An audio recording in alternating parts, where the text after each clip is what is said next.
Jesus! Pagpalain po kayo. Salamat po at nagpunta kayo rito sa amin. Siya pala si Jesus. Masaya akong makita siya. Guro, bakit po? Zaccheo?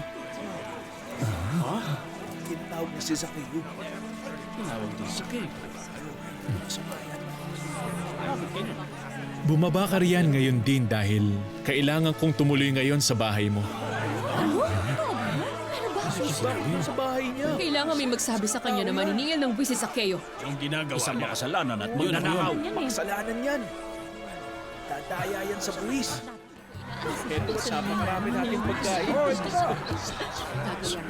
Ano kayang sinasabi sa kanya ni Jesus?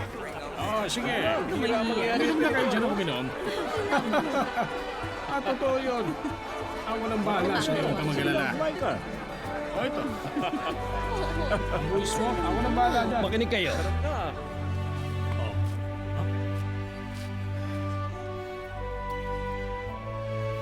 Ipamimigay ko sa mahihirap ang kalahati ng kayamanan ko.